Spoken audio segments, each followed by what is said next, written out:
నీ కర్మ నిన్ను తప్పక వెంటాడుతుంది. కురుక్షేత్ర యుద్ధం ముగిసింది. కురుక్షేత్రం తర్వాత కృష్ణుడు పాండవులను తీసుకొని హస్తినాపురానికి వస్తాడు. తన 100 మంది పుత్రులను పోగొట్టుకున్న ధృతరాష్ట్రుడు శోకంలో మునిగిపోయి ఉంటాడు. కృష్ణుడి రాకను గమనించిన ధృతరాష్ట్రుడు ఎదురెళ్ళి చిన్నపిల్లాళ్ళ భోర్ని ఏడుస్తాడు. కృష్ణుడు ఓదార్చే ప్రయత్నం చేస్తాడు. ధృతరాష్ట్రుడి దుఃఖము కోపంగా మారి కృష్ణుడిని నిలదీస్తాడు. అన్నీ తెలిసి కూడా మొదటి నుంచి జరిగేదంతా చూస్తూ కూడా సాక్షాత్తు భగవంతుడివైన నువ్వు ఎందుకు మిన్నకుండిపోయావు? ఇంత ఘోరాన్ని ఎందుకు ఆపలేదు?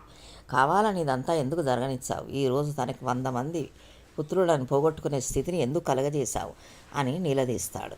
అందుకు అన్నీ తెలిసిన కృష్ణుడు ఇలా సమాధానం ఇస్తాడు. ఓ రాజా, ఇదంతా నేను చేసింది కాదు, నేను జరగనిచ్చింది కాదు. ఇది ఇలా జరగడానికి, నీకు పుత్రశోకం కలగడానికి అన్నిటికీ కారణం నువ్వు, నీ కర్మ. 50 జన్మల క్రితం నువ్వు ఒక కిరాతుడివి, వేటగాడివి. ఒకరోజు వేటకు వెళ్ళి రోజంతా వేటాడినా నీకు ఏమీ దొరకని సందర్భంలో ఒక అశోక వృక్షం మీద 2 గువ్వల దంట వాటి గుడ్లతో నివసిస్తున్నాయి.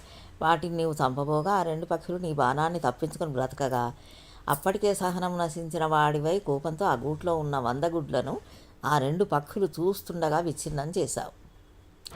తమ కంటి ముందే తమ 100 పిల్లలు విచ్ఛిన్నం అవుతున్నా కూడా ఏమీ చేయలేని నిస్సహాయ స్థితిలో చూస్తూ ఉండిపోయాయి.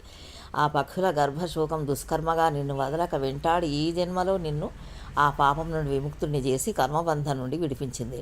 నువ్వు ఎన్ని జన్మలెచ్చినా, ఎక్కడ ఉన్నా, ఎవరు నిన్ను ఉపేక్షించినా, ఎవరు నిన్ను శిక్షించలేకపోయినా నీ కర్మ నిన్ను తప్పక వెంటాడుతుంది.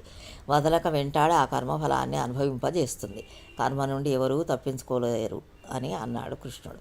ధృతరాష్ట్రుడు సమాధానపడ్డట్టు అనిపించినా మళ్ళీ కృష్ణుని తిరిగి ప్రశ్నిస్తాడు. కర్మ అంత వదలని మొండిదే అయితే 50 జన్మలు ఎందుకు వేచి ఉన్నట్టు? ముందే ఎందుకు శిక్షించలేదు అని ప్రశ్నిస్తాడు. అందుకు కృష్ణుడు చిరునవ్వు నవ్వి, ఓ రాజా, 100 మంది పుత్రులను ఒకే జన్మలో పొందాలంటే ఎంతో పుణ్యం చేసుకోవాలి, ఎన్నో సత్కర్మలు ఆచరించాలి. ఈ 50 జన్మలు నువ్వు ఈ 100 మంది పుత్రులను పొందడానికి కావలసిన పుణ్యాన్ని సంపాదించుకున్నావు. 100 మంది పుత్రులను పొందేంత పుణ్యం నీకు లభించాక నీ కర్మ తన పని చేయడం మొదలుపెట్టింది అని సెలవిస్తాడు. అది విన్న ధృతరాష్ట్రుడు కుప్పకూలిపోతాడు. మనం జన్మలుగా సంపాదించుకున్న పుణ్యఫలాలన్నీ ఒక్క చెడ్డ పనితో తుడిచిపెట్టుకుపోతాయని శ్రీకృష్ణుడు అంతరార్థం. జై శ్రీమన్నారాయణ.